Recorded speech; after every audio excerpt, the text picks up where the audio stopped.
Uma ótima noite a todos. Muito obrigada pela presença. É uma honra ter vocês aqui, uma alegria muito grande. E nós vamos falar sobre esse tema, o Consolador Prometido. Deixa eu ver se eu sei virar. Acho que isso aqui. E assim, para nós falarmos do Consolador Prometido, nós temos que lembrar de Allan Kardec, né? Esse mês de outubro, mais precisamente dia 3 de outubro de 1804, nascia em Lyon, na França, o nosso querido Allan Kardec, né? Cujo nome de batismo era outro, Hippolyte Léon Denisard Rivail, mas que posteriormente ele adotou esse pseudônimo de Allan Kardec. Por que ele fez isso? Porque ele era muito conhecido, né? Ele era um professor, um cientista, e ele não quis misturar, então, aquilo que ele já publicava como professor Rivail. Ele quis dar um outro nome, então, para essa obra magnífica que ele nos presenteou, né? E não foi só a nós espíritas que ele presenteou, né? Foi a humanidade, como vocês vão ficar, como vai ficar claro aí nessa pequena história que eu vou contar, né? Nós vamos ver que esse Consolador Prometido, ele não veio só para nós espíritas. Imagina que Jesus teria feito uma coisa com essa exclusividade, né? Nós temos a agradecer muito, mas isso veio para a humanidade toda, né? E essa pequena história começa, então, com a formação do nosso planeta, né? Então, assim, a Terra, a ciência já provou que a Terra se formou há cerca de 4,54 bilhões de anos, a partir de uma nebulosa solar. Aqui eu acho que desconfigurou um pouquinho. Mas essa poeira, né? Está aí o William, que é um cientista das estrelas, que não me deixa mentir, essa nebulosa, a partir de poeira cósmica, foi se condensando. Na Bíblia, nós temos isso aqui no Evangelho de João, de uma forma muito romântica, né? De uma forma bastante figurada, né? Porque a Bíblia não é para ser lida de uma forma textual, né? A Bíblia ela é feita de coisas que remetem, né? Então, assim, infelizmente, até hoje existem pessoas que leem a Bíblia de uma forma textual, ali ao pé da letra, mas não é assim. Como João falou, no princípio era o Verbo, e o Verbo estava com Deus, e o Verbo era Deus, né? Ele estava no princípio com Deus, e todas as coisas foram feitas por ele, e sem ele nada do que foi feito se fez. Nele estava a vida, e a vida era a luz dos homens.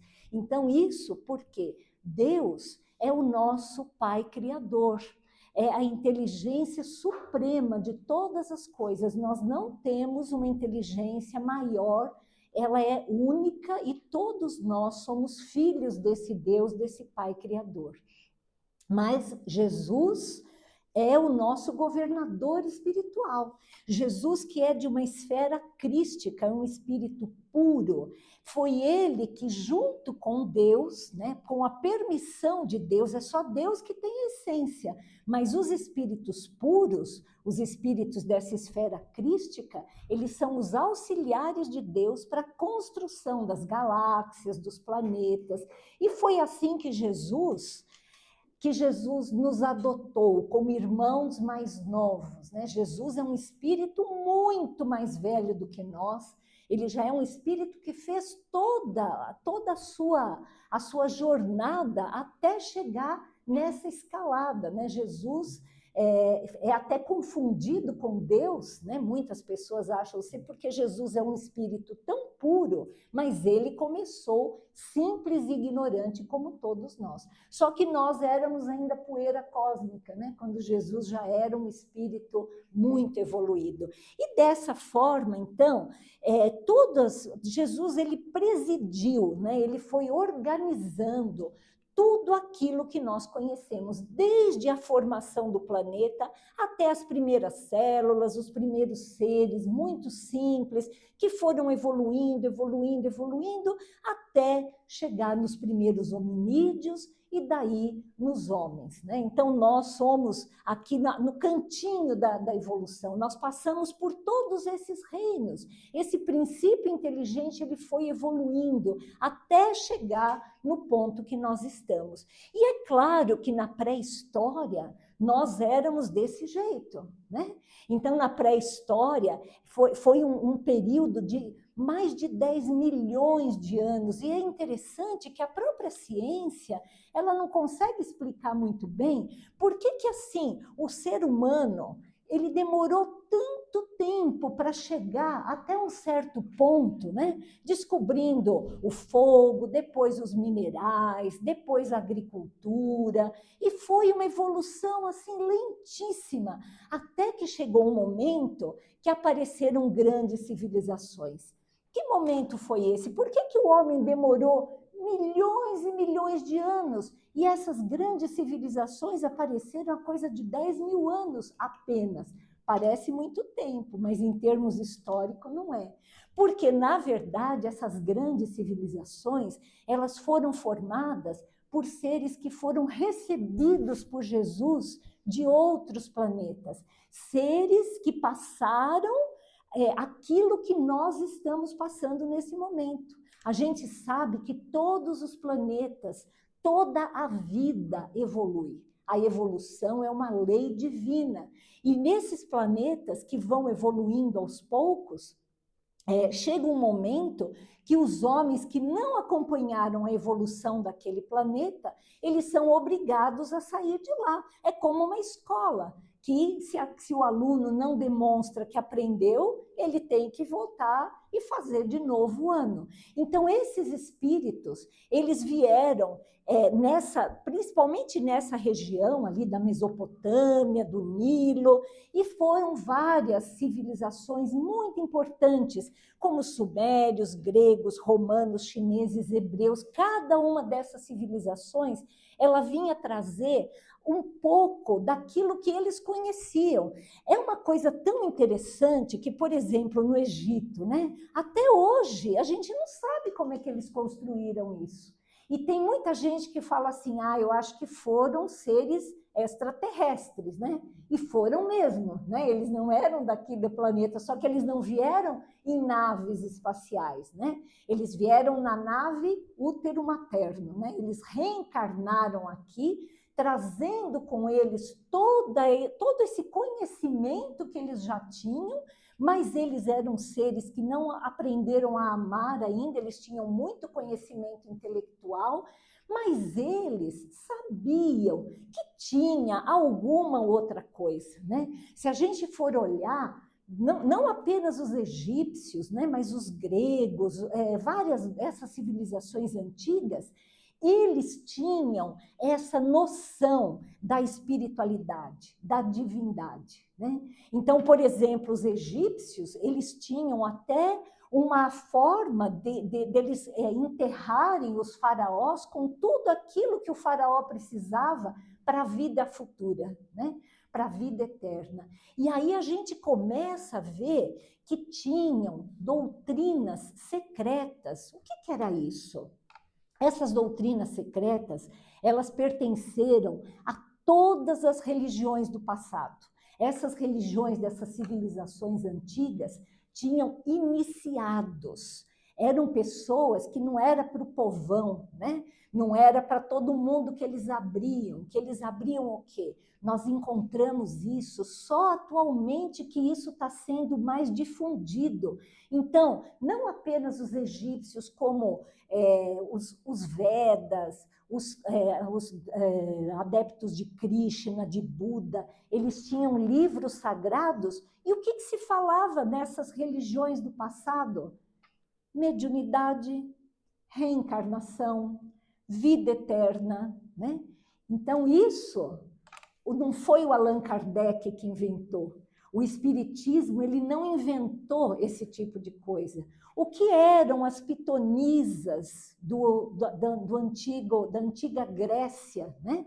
Que os próprios reis iam até lá para se consultar com elas, e elas recebiam esses espíritos e davam conselhos para esses reis, né? Então, tudo isso... Então, veja que outro exemplo, né, de Zoroastro. Olha só o que tinha a religião dos antigos persas, que derivou dela o judaísmo, o cristianismo, o islamismo, tinha conceitos como dualismo cósmico. Olha, se você pode ir para mundos felizes ou mundos infelizes, isso depende de você. Qualquer semelhança com o espiritismo é mera coincidência? Não, né? Juízo final, ressurreição. Ressurreição é a nossa reencarnação, né? Então, todos esses conceitos, eles eram assim mantidos a 7 chaves. Por quê? Porque esses espíritos que vieram de outros planetas para alavancar o nosso progresso, eles já tinham alguns conceitos de vida eterna, de espiritualidade, eles sabiam sim que existiam espíritos, né? Que nós somos espíritos encarnados, mas que eles podiam falar com espíritos desencarnados, né? E foi assim que veio Sócrates, por exemplo. Sócrates veio mais uns 300 anos antes de Cristo. E se a gente olhar o livro do Evangelho segundo o Espiritismo, no prefácio, depois vocês façam isso em casa, pega o Evangelho segundo o Espiritismo e lê o prefácio. Ali Kardec faz uma comparação entre o que Sócrates falava e o que o Espiritismo fala. É impressionante, olha só. Sócrates pregava autoexame para a superação da ignorância moral e a busca pela virtude e felicidade. Ele achava que apenas a busca da virtude é que levaria à felicidade. Imortalidade da alma. Busca pela verdade e bem. Sócrates se comunicava com o seu daimon. Então, veja assim, atualmente a palavra demônio nos remete para um espírito das trevas, né? um espírito mau, né? Só que naquela época, os gregos, eles não tinham essa palavra daimon, ela não tinha esse significado, ela era espíritos de uma forma geral. E Sócrates conversava com o seu espírito familiar, o seu guia espiritual, né? O que nós chamamos de guia espiritual hoje, Sócrates chamava de daimon lá. Então, isso é espiritismo? Ou isso é Sócrates? Ou isso é a verdade universal que é presente em todos os lugares, né? E Sócrates foi morto, né? Como nós sabemos, infelizmente, a humanidade tem pessoas assim que olham os fatos e falam assim, não, contra os fatos não existem argumentos, mas outros falam assim, contra os argumentos não existem fatos, né? Então, você pode falar milhões de coisas, provar que aquilo é melhor, que se vai de encontro, se bate de frente com interesses da sociedade, infelizmente, Sócrates ele foi morto. E tem uma coisa bonita para contar de Sócrates aqui, que assim, um dia antes dele ser obrigado a tomar o veneno que o matou, a esposa dele foi se lamentar, falou, ai, né, Sócrates, eles vão te matar, o que vai ser de nós, o que vai ser de você? Você é inocente. Ele falou, mas por que você está chorando? Porque você é inocente, você só fez o bem. Ele falou, então, não é maravilhoso isso? Você queria que eles me matassem porque eu fiz o mal? Não, mas você não está entendendo, você vai morrer. Eu não vou morrer. Quem vai ficar sofrendo são eles, são vocês. Eu lamento muito. Eu amanhã já estarei livre. Então, olha que certeza maravilhosa, né? De que a vida continua, né? Então, e por aí vai Moisés, né? Moisés, ele foi um grande médium, né? O que é o receber a tábua dos 10 mandamentos, se não uma grande mediunidade? E tudo aquilo que ele fez, que nós falamos, assim, as pragas do Egito e não sei o quê, eram conhecimentos profundos que esse espírito trouxe de outras eras, né? E ele sabia muita coisa. Então, ele conseguia fazer tudo aquilo que ele fez, né? E aí, a humanidade faz o que corresponderia mais ou menos aos 7 anos, né? Então, a gente sabe que uma criança, por volta de 7 anos, ela já está melhor, ela já entende melhor as coisas, ela já encarnou, e aí ela vai para a escola, né? A humanidade, nessa época, mais ou menos, né, comparando, Jesus, que é o nosso governador espiritual, ele próprio veio para dar esse incentivo. Ele sabia tudo que ia acontecer com ele, porque quando a gente vai mexer num vespeiro, o que a gente espera? Tomar ferroada, né? Então, ele sabia o que ia acontecer. Jesus veio por puro amor, né? E ele nos ensinou que Deus não era aquela pessoa carrasca, aquele ser que punia, que Deus é nosso Pai, que Deus é amor e que Deus é Pai de todos nós e que, portanto, todos nós somos irmãos. E foi esse o motivo pelo qual ele também foi crucificado, né? Porque imagina uma sociedade como era a romana, como eram os hebreus, extremamente orgulhosos. Como que você fala que um escravo é meu irmão? Como que você fala que nós todos somos iguais? Eu sou muito melhor do que você, né? E aí, Jesus, antes de partir, disse o seguinte: eu preciso ir. Faz parte da programação espiritual que eu vá. Mas eu rogarei ao Pai, e ele vos dará outro consolador, para que fique eternamente convosco, o Espírito da verdade, a quem o mundo não pode receber porque não o vê. Por quê? Porque o mundo era um mundo ainda muito pequeno, né? O mundo ainda não conseguia ver essa verdade por trás de Jesus, né? Não o conhece, mas vós o conhecereis, porque ele ficará convosco e estará em vós, né? Então, olha que consolo esse, olha, eu vou porque eu sei que eu preciso ir, para que vocês aprendam outras lições. E que lição maior que Jesus deu no terceiro dia, na Páscoa, né? Quando ele volta cheio de vida, né? E nos dá a grande lição da imortalidade, né? Mas Roma, que era o império da vez, infelizmente não tinha conversa, né?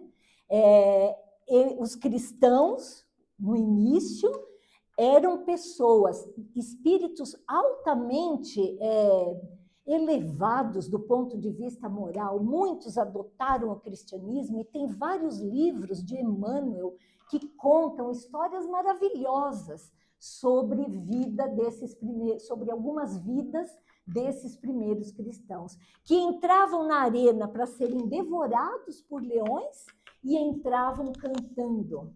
Deixa eu arrumar aqui isso, que eu vou ter que tirar esse casaco aqui, que está muito calor. Só um minutinho. Isso.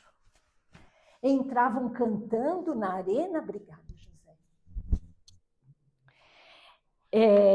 E eram feitas tochas humanas deles, ou eram deixados para as feras comerem, e isso os donos do poder, né? Os reis, os imperadores, acreditavam que iam calar o espiritismo, desculpe, o cristianismo. Mas Jesus e a sua verdade não eram obra de... Né? Jesus, quando veio aqui, gente, não foi uma coisa que ele pensou no mês anterior, eu vou dar uma passadinha lá. Isso foi uma programação de muitos séculos, muitos milênios, talvez, né? Nós não temos nem ideia de quanto tempo. E isso Jesus fez de uma forma tal que essa verdade teria que atravessar muito tempo, que foi o que aconteceu, né?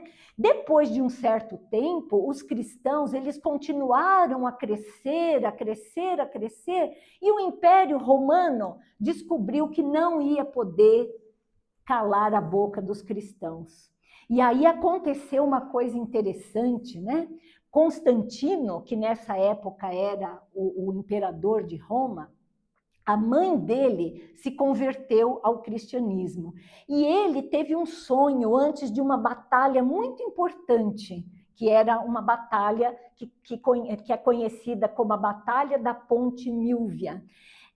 Constantino sonha que uma cruz enorme e uma voz falando para ele: sob essa cruz vencerás. Um dia antes da batalha. E sabe o que ele fez?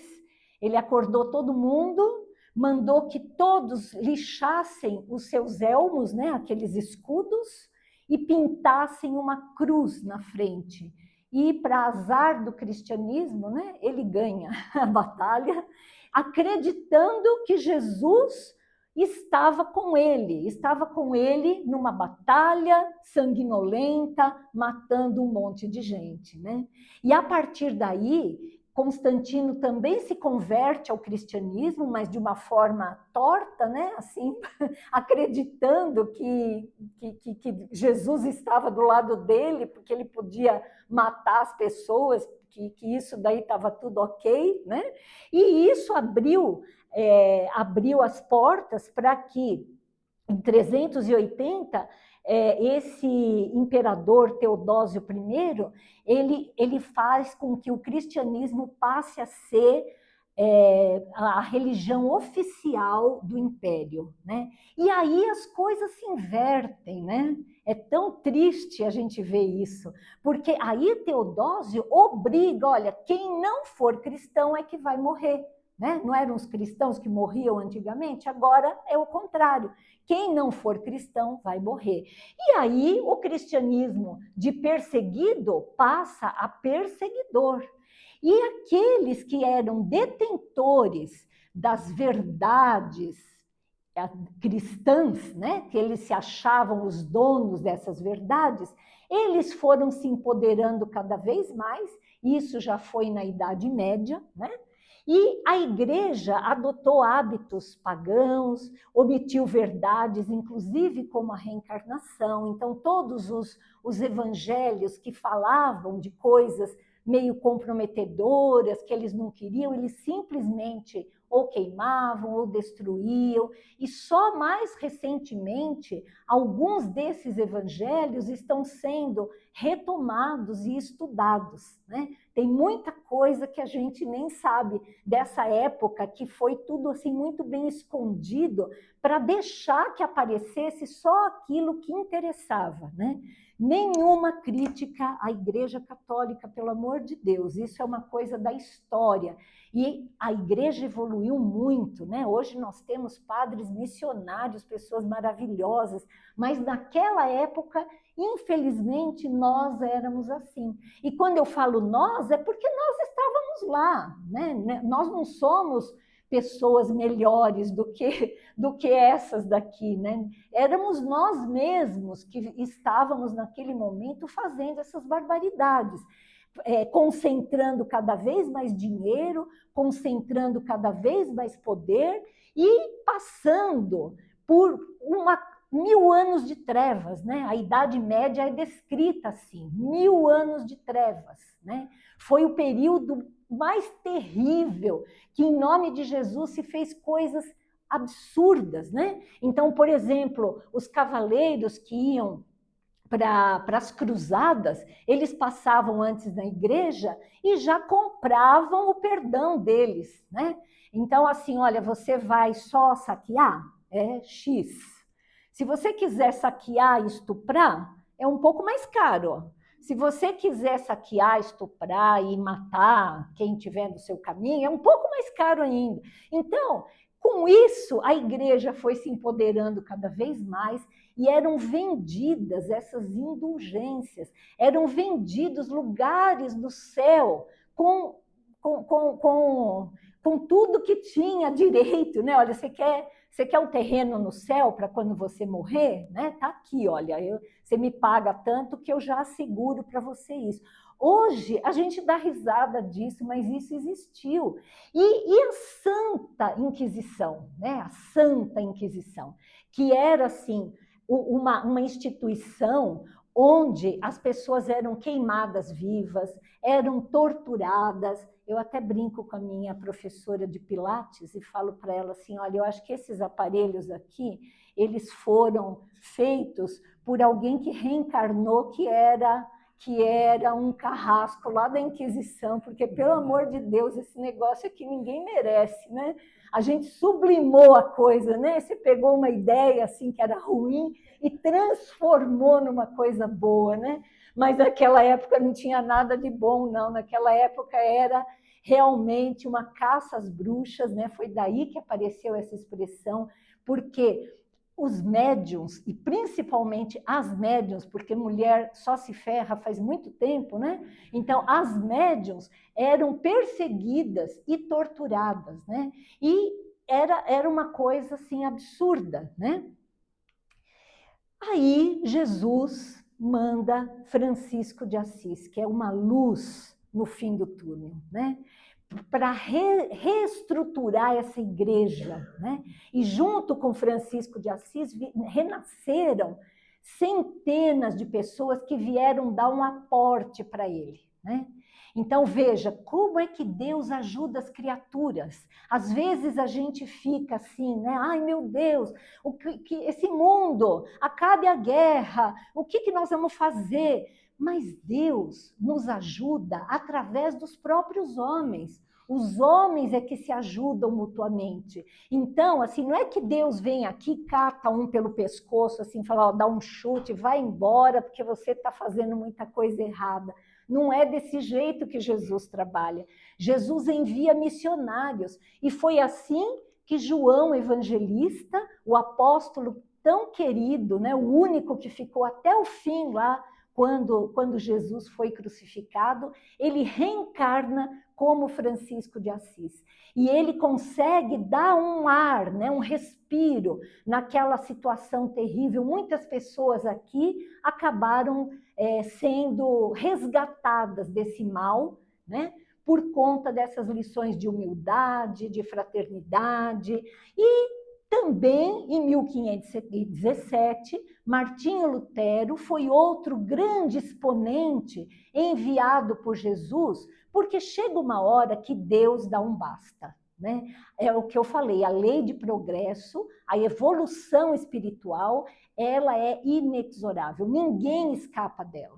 Então chega uma hora que Jesus fala assim, não, agora eu preciso que você renasça, e junto com ele, olha que coisa inteligente, o que Jesus fez? Jesus mandou Gutenberg, que inventou a imprensa. Por que a igreja detinha tanto poder? Porque era só ela que sabia o que estava escrito na Bíblia. A Bíblia era em latim, ninguém sabia latim, as missas eram em latim, então eles falavam, o pessoal tinha que acreditar, e se não acreditasse ia para a fogueira, né? E aí Martinho Lutero traduz a Bíblia do latim para o alemão e espalha para todo mundo. E a partir daquele momento, as coisas foram se clareando, as pessoas foram vendo que não era bem assim. E Martinho Lutero, ele foi super contra essa venda de indulgências, ele combateu a corrupção do clero, essa politicagem que tinha lá. Então, veja bem, ele estava na Alemanha, que era um país naquela época um pouco mais aberto, mas quem estava na França, na Espanha, em Portugal, sofreu muito, inclusive Jan Hus. Jan Hus foi um precursor de Martinho Lutero, que reencarnou também com essa missão para dar um suporte, um pouco antes de Martinho Lutero. E quem foi Jan Hus? Foi o próprio Allan Kardec. Depois de um tempo, ele volta como Allan Kardec, e já lá em Jan Hus, ele próprio tem uma visão, né? E fala assim, hoje, porque Hus é pato, né? Então, ele fala assim, hoje vocês estão matando o pato, mas daqui a um tempo o cisne vai conseguir voar, né? Então, assim, foi toda uma luz que ele teve ali no momento que ele estava desencarnando, porque ele sabia que essa era uma pré-prova dele, né? Só que assim, depois que Martinho Lutero instituiu, né, agora a gente pode pensar assim, olha que beleza, agora a igreja não estava cantando de galo sozinha, né? Já tinha uma oposição, já tinha uma verdade ali, né? Os protestantes, eles já estavam fazendo barulho, né? E estavam fazendo tanto barulho que começou a ter verdadeiras guerras entre católicos e protestantes. Olha, gente, que absurdo isso, né? Se na Idade Média o cristianismo lutou contra o Islã, né, que não era cristão, né? Claro que isso já é um absurdo, porque a gente não pode ter intolerância religiosa com ninguém.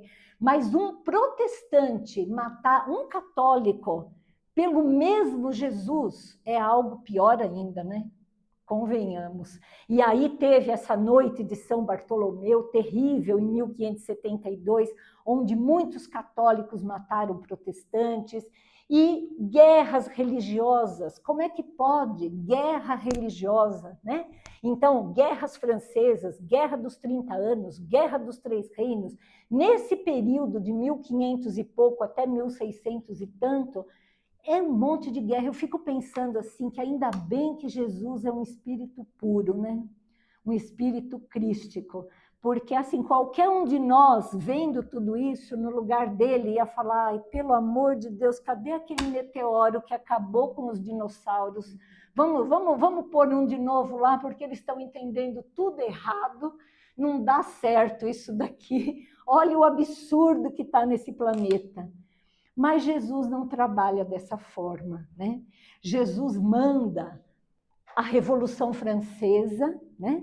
A Revolução Francesa com todos os seus exageros, porque gerou muita violência, e é óbvio que cada um que fez o seu ato violento tem que depois se ver com a sua própria consciência, né, perante o tribunal divino, né? Mas naquela época, o que significou isso? Significou chega, eu não aguento mais, né?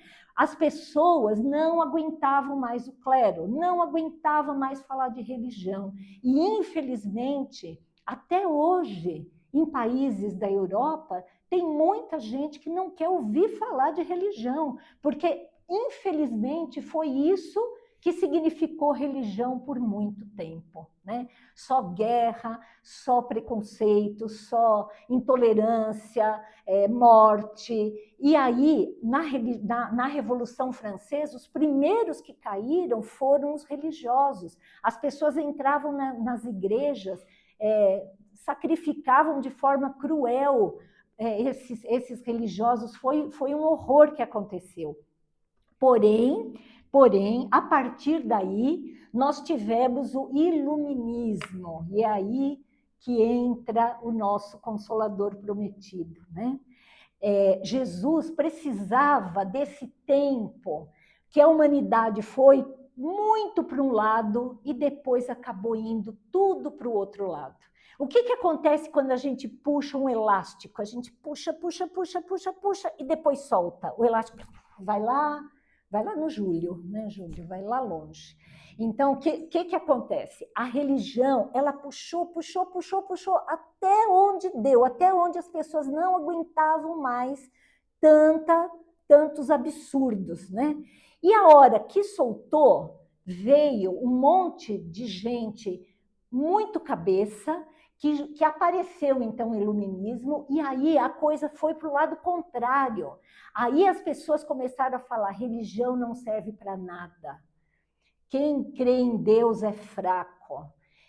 Isso daí é coisa de gente ignorante, né? E apareceram, de fato, pessoas muito inteligentes, né? Pessoas às quais nós devemos muito, né? Voltaire, Diderot, Montesquieu, Adam Smith, Locke, Rousseau, são todos pensadores que vieram trazer luz àquele mundo que estava ali, por aqui, só de coisa, de dogma, de tudo isso que eu acabei de falar. Então, nesse momento, virou 180 graus. As pessoas começaram a ser muito materialistas, né? Nós tivemos muitas revoluções em termos de indústria, em termos de medicina. As pessoas começaram a entender melhor que doença não era um castigo de Deus, e sim uma bactéria, né? Porque Pasteur descobriu o mundo das bactérias, enfim. Infelizmente, até hoje, a ciência, muitas vezes, ela é materialista e ela se acha muito melhor do que a religião, né? Quantos cientistas nós vemos que são pessoas assim que não estão nem aí, né, para Deus, para a religião, que debocham, né? Ainda hoje existe isso, mas nessa época a coisa foi do outro lado. E aí Jesus, então, com toda a sua bondade, o seu amor por nós, fala assim, agora chegou o momento, porque assim, não podia ter chegado antes. Antes era impossível, mas agora, nesse século das luzes, chegou o momento de revelarmos o mundo espiritual. Aquela doutrina secreta que era só para meia dúzia de iniciados, nós precisamos agora espalhar isso aos 4 cantos da terra. E foi exatamente isso que aconteceu. Nesse momento que a religião ia de um lado e a ciência ia de outro, houve uma invasão silenciosa dos espíritos. Os espíritos, eles invadiram o planeta, né? Se nós pegarmos jornais, pegarmos coisas dessa época do século XIX, 1800 e alguma coisa, né?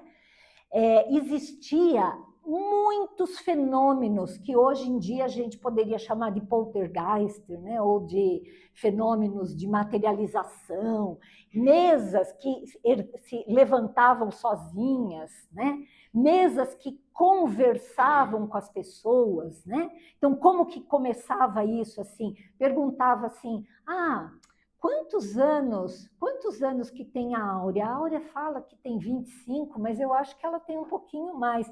E aí a mesa pulava e parava na idade exata, né? E aí foi assim uma série de fenômenos que não dá tempo da gente conversar sobre todos eles aqui, mas fenômenos de voz direta. E não era assim uma coisa ou outra, foi muito. E isso precisou ser dessa forma para chamar a atenção da humanidade. Então, assim, era como se Jesus, enviando todos esses médiuns, todas essas pessoas, falasse assim, gente, acorda, gente. Eu não estou falando para vocês acreditarem naquele Deus terrível da Idade Média, eu não estou falando para vocês que a ciência não presta, é tudo junto. O sobrenatural não existe, não existe. O que vocês chamam de sobrenatural é natural, vocês é que não conhecem, mas isso é totalmente natural. Como Sócrates já tinha falado, olha, eu converso com o meu daimon aqui, na boa, porque eu estou numa dimensão ele está noutra, mas nós dois somos filhos de Deus, nós dois somos criaturas vivas, né? Vocês querem me matar? Pode matar, vocês vão matar só meu corpo, eu não vou morrer, eu continuo, eu sobrevivo, né? Quer uma coisa mais consoladora do que essa? Saber que aquele filho que a gente sofreu tanto, porque ele ficou doente e a gente o viu morrer, ele, na verdade, está vivo. E a gente vai se encontrar com ele. E, na verdade, até mesmo agora a gente pode se encontrar, porque, às vezes, durante o sono, a gente sofre um desdobramento enquanto o nosso corpo fica na cama, o espírito sai e vai visitar parentes queridos que já desencarnaram, mas que estão vivos e trabalhando. Que aquela pessoa que nós amamos, mas que infelizmente se equivocou na vida, ela não está sujeita ao inferno, porque inferno não existe. Essa pessoa vai passar por um período de aprendizado e depois ela vai se regenerar, porque a evolução é uma lei. E todo mundo vai alcançar esse estágio de espírito puro um dia, né? E foi essa mensagem que Kardec veio nos dizer, né? Agora que nós vamos começar a falar do título da palestra, né? Então, vocês trouxeram uma caminha hoje aqui para a gente? Então, assim, estou brincando, gente, nós já estamos acabando aqui.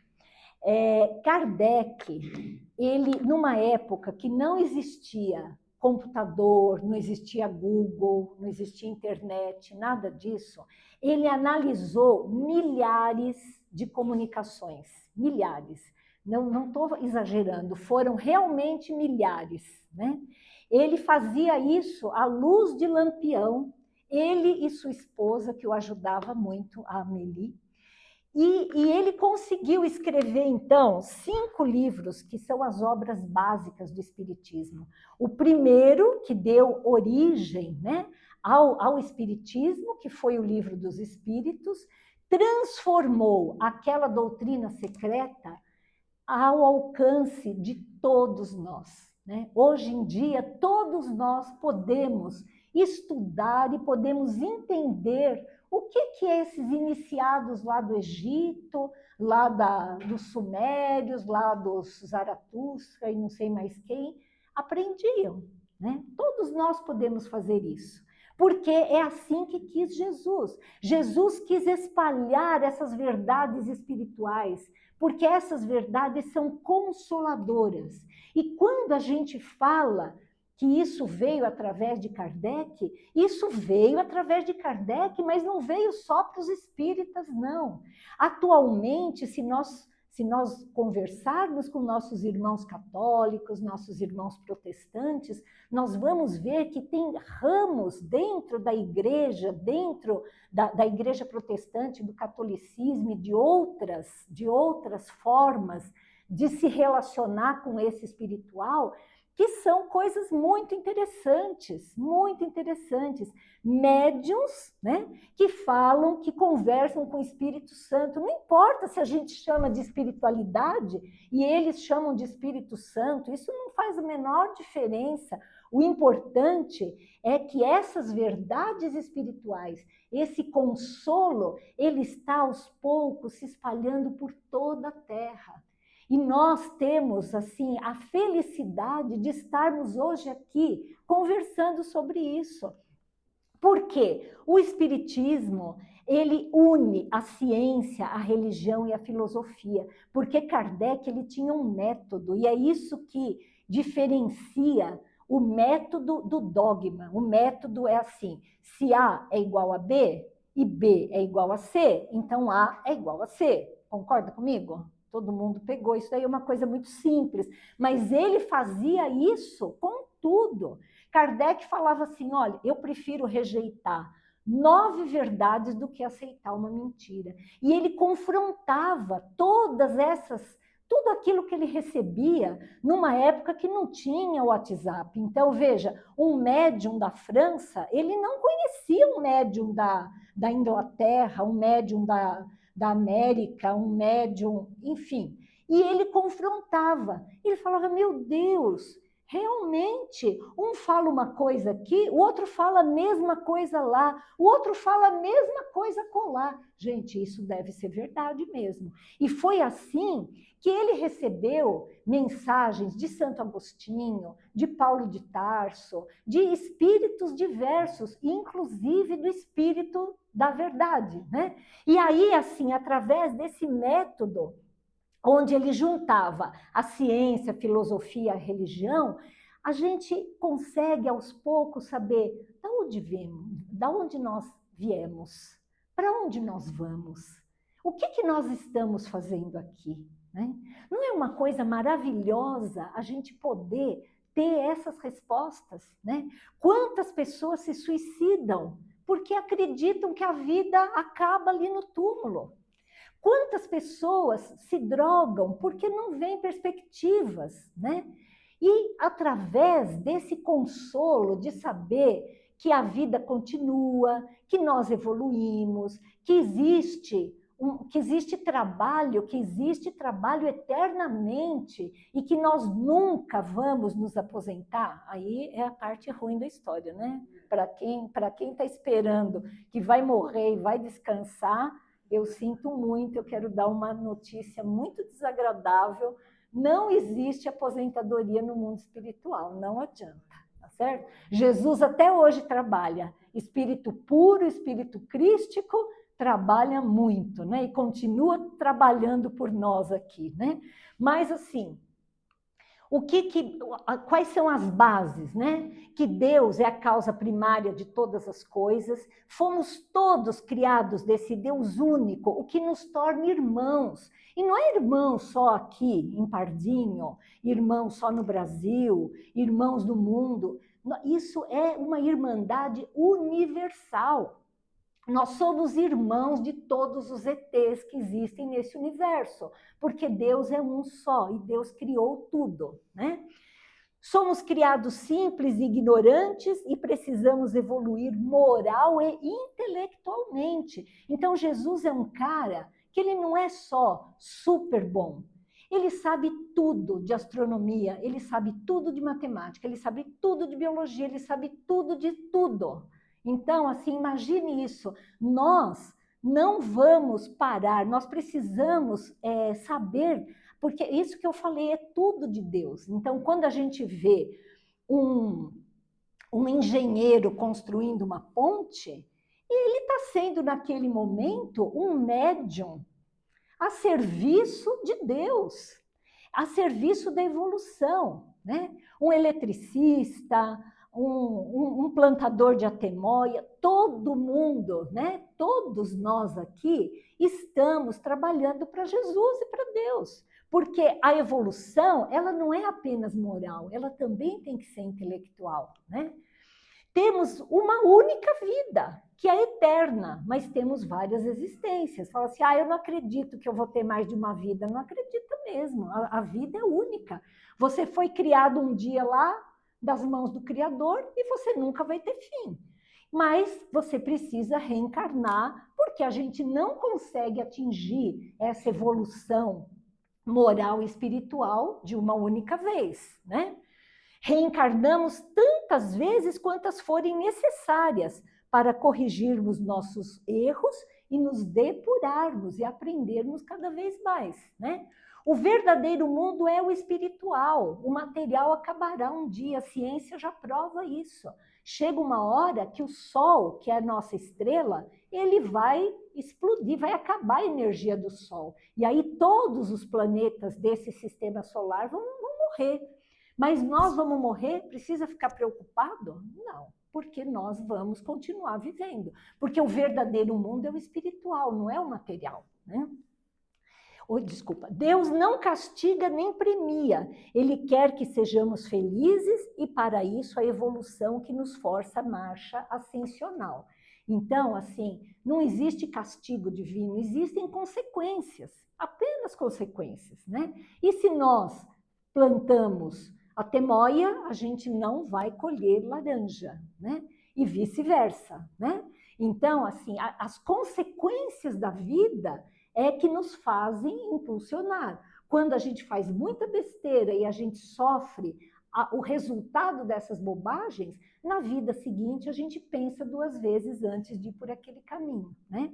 E eu vou encerrar aqui dando para vocês essa mensagem, né? Não vou pôr toda por causa do tempo, mas assim, a mensagem do Espírito da Verdade que tem no Evangelho segundo o Espiritismo. Então, tem o capítulo 6 do Evangelho, que se chama o Cristo Consolador, e que o próprio Espírito da Verdade, obviamente, não foi Jesus que veio diretamente no médium, né? Porque não tem liga, né? Mas certamente através de uma conexão aí que chegou lá em Jesus, Jesus nos traz essa mensagem aqui. Venho, como outrora, aos transviados filhos de Israel. Então, olha, eu sou o mesmo, eu ainda estou aqui, né? Trazer-vos a verdade e dissipar as trevas. Escutai-me, escutai-me. O Espiritismo, como fez antigamente a minha palavra, tem de lembrar aos incrédulos que acima deles reina a imutável verdade, o Deus bom, o Deus grande, que faz germinarem as plantas e se levantarem as ondas. Revelei a doutrina divina, mas, ingratos, os homens afastaram-se do caminho reto e largo que conduz ao reino de meu Pai, e enveredaram pelas ásperas sendas da impiedade. Meu Pai não quer aniquilar a raça humana, né? Se fôssemos nós, a gente já ia encomendar aquele meteoro, mas meu Pai não quer. Quer que, ajudando-vos uns aos outros, mortos e vivos, isto é, mortos segundo a carne, porquanto não existe a morte, vos socorrais mutuamente. Então veja que coisa linda, o mundo espiritual está em conexão conosco e quer o nosso bem, faz tudo para que a gente vá para frente, né? E que se faça ouvir não mais a voz dos profetas e dos apóstolos, mas a dos que já não vivem na terra, a clamar: orai e crede, pois que a morte é a ressurreição, sendo a vida. Homens fracos, que compreendeis as trevas das vossas inteligências, não afasteis o facho que a clemência divina vos coloca nas mãos, para vos clarear o caminho e reconduzir-vos, filhos perdidos, ao regaço de vosso Pai. E aí eu vou pular aqui já para esse último slide, que fala a coisa mais linda que a gente não pode esquecer. Espíritas, amai-vos, este o primeiro ensinamento. Instruí-vos, este o segundo. No cristianismo encontram-se todas as verdades. São de origem humana os erros que neles se enraizaram. Então, todos aqueles absurdos que nós vimos são de origem humana.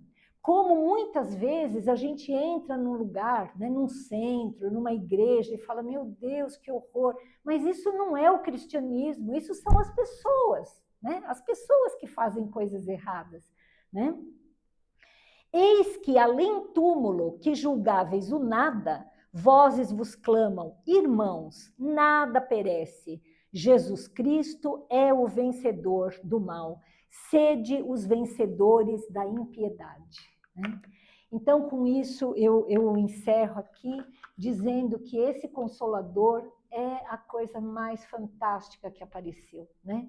Então, é muito bom a gente viver nesse mundo sabendo que existe um objetivo e que nada é para sempre nesse mundo, mas a nossa vida espiritual é eterna. E aí, alguém gostaria de comentar mais alguma coisa? Acho que a gente só tem que aplaudir esse oferecimento maravilhoso. É muito incrível tudo isso, né? Assim como... E a gente precisa agradecer muito a Kardec, porque ele deu a vida dele para nos trazer tudo isso. E o Espiritismo, ele não é uma religião de Kardec, né? Tem muita gente que fala assim, você é espírita kardecista, né? O espiritismo, ele não é kardecista. Kardec, ele foi o codificador do espiritismo, mas o espiritismo é uma religião, uma ciência de um grupo de espíritos, né? O espiritismo é de Santo Agostinho, é de Paulo de Tarso, é de Pedro, é de todos aqueles que fizeram o espiritismo. Então, essa coisa de falar espiritismo kardecista é um erro, né? Mas a gente fala para diferenciar da Umbanda, né? De outras religiões. E eu queria falar, doutora Elaine, que quem quiser aprofundar no estudo dos fenômenos, das mesas girantes, dos cestos, com lápis, tudo, está no início do Livro dos Espíritos. Eu estou recomeçando o estudo no Evangelho lá e li isso aí segunda-feira, sobre o que a senhora passou aí. Está bem no início, na introdução, antes do capítulo 1. Tem muito material, né? O espiritismo tem muito material, né? Tem um livro de Kardec que chama O que é o Espiritismo, né? Que depois que ele escreveu tudo isso, ele resolveu dar uma simplificada, né? E contar qual era a essência, né? Tem apostilas da Federação Espírita também, que de uma forma muito boa, assim, falam de tudo isso, né? E isso aqui foi um apanhadinho, assim, né? Imagina, foi uma história de 4,5 bilhões de anos, né? Assisti esses dias também o filme do Martin Lutero. E fala até que dá conta de perdão nas escadarias das igrejas. Não entrava assim, se não comprasse as indulgências. Mas é o que eu falei, né? Assim, isso era uma coisa nossa mesmo. Vai ver que nós estávamos lá vendendo essas indulgências, né? Vai saber se a gente... Por isso que a gente não pode falar mal de ninguém, né? Né, Júlio? O Júlio já ia querer mandar o meteoro, né, Júlio? Ia falar, não tem mais jeito, esse mundo aqui tá... Já ia chutar o pau da barraca, né? Vamos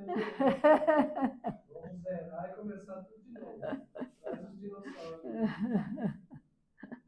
Mas que bom que Jesus não pensa assim, né? O que mais? O William quer falar alguma coisa? Você que é um cientista nato.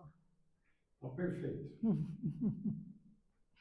Alguém tem alguma contribuição? Alguém gostaria de falar mais alguma coisa? Pode-se dizer que nós somos a religião kardecista, mas ele veio para revelar tantas coisas. Iluminadíssimo. Numa época que, apesar de existir vários locais, eles também eram perseguidos. Sim, né? sim. Teve que ter muita coragem, né? Ele e a esposa dele tiveram que ter muita coragem. Com certeza. Para fazer isso e trazer para nós, ainda que não seja diretamente ele, mas através de codificar todas as perguntas e respostas e nos aclarear. Ele traz a religião para nós uma clareza. E sem traz, dúvida. inclusive, tudo que Jesus está dentro das perguntas e respostas. Então, sim, a gente fala que nós somos kardecistas. Sim. Não, eu só estou querendo frisar isso, assim, sem nenhum demérito para Kardec, imagina. Kardec, nós devemos muito a ele, né? Só para ficar claro que, assim, isso tudo não saiu da cabeça do Kardec, né? Saiu da espiritualidade, né? Porque uma pessoa erra, nós somos espíritos em evolução, né?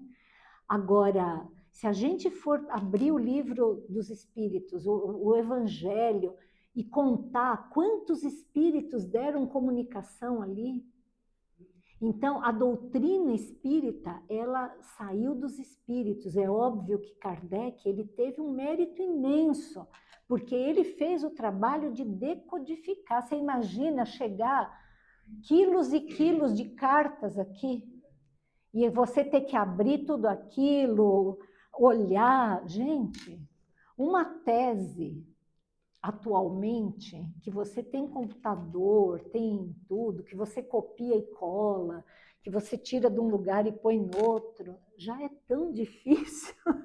Imagina fazer isso ali, na mão, na pena. É um trabalho, né? É um trabalho grandioso. A gente tem que falar obrigada para Kardec de joelhos, né? Com certeza.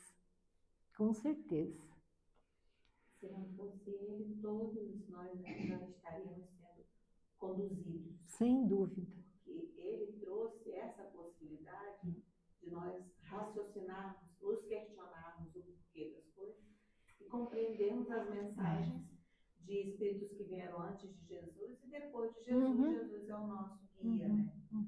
Senão, quem assistiu o filme O Nome da Rosa deve lembrar que, como tudo era numa sala secreta, os próprios monges que frequentavam a sala secreta, com o intuito de querer mais conhecimento, morriam envenenados ao ler os livros que guardavam o que hoje nós temos. Pois é. Então, hoje a gente tem tudo isso, né? Que é uma coisa fantástica, né? José quer falar alguma coisa?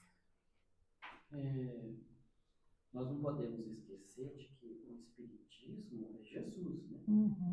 Porque, como ele mesmo disse que voltaria, ele voltou em espírito. Exato. Ele que comanda todos. Ele que é o Espírito da Verdade. Ele é o Espírito da Verdade, não podemos esquecer disso. Outra coisa interessante também é Deus criou para nós o livre-arbítrio, né? Para nós tem um lado positivo de que nós vamos vencer com nossos próprios esforços, né? A luta do dia a dia. Então, mas o livre-arbítrio trouxe também algo bastante complicado para nós, porque nós estamos aí derrapando há muito tempo devido ao livre-arbítrio, ao mau uso. No cristianismo, começa esse derrapar por Constantino. Exato. Mesmo, né? Porque Constantino veio ele e a família do planeta Capela, e ele veio com uma missão de alavancar o cristianismo, que já tinha todo um aparato de conhecimento, né? E ele não fez isso, ele pisou na bola. Pisou feio, né? Então, pelo livre-arbítrio. Então, pelo livre-arbítrio, quantos erros tivemos depois de Constantino? Então, o livre-arbítrio tem um lado, vamos dizer, bom, né? E certo, que é Deus que criou isso aí. Mas tem também esse lado negativo, porque o ser humano não sabe usar. Não sabe usar, né? Até hoje. E Deus deixa a gente cair no buraco, né? Deus deixa a gente cair para a gente aprender a levantar, né? Então, assim, é o que eu falei, ele não vem aqui e cata a gente, fala assim, seu bobo, não é assim que você faz. Não, deixa ele fazer, né? Deixa sofrer as consequências, né? Isso parece até uma coisa difícil para a gente entender, né? Mas é o que você falou, a gente precisa disso para a gente aprender, né? E uma grande coisa que acontece com o espírito quando ele evolui é a paciência. Então, para um Jesus, tem que ter muita paciência para ver o que nós passamos. Né? Quanto tempo estamos aí, né? Muito. Gravou, é uma coisa quase incompreensível, né? Mas ele, pela estrutura espiritual que ele tem, evolução, ele tem essa paciência. É muita paciência mesmo, né? Porque ver o que fizeram com a doutrina de Jesus na Idade Média e ainda hoje, né? Quem é que pode falar assim, não? É algo que tem alguém aqui que vive a doutrina de Jesus 100%, né? É muito difícil, né? É muito difícil. Bom, gente, já são 9h04, né? Nós vamos passar para a segunda parte do nosso trabalho, que são os passes, né? O passe é uma transmissão de energia e aí a gente pede, então, para vocês ficarem em oração, que nós vamos nos recolher para dar o passe, tá bom? Vamos lá. Dulce, você ajuda a gente, o Júlio também, 4. Se coloca as pessoas, querida. O Aneuzinho. Vamos lá? Vai.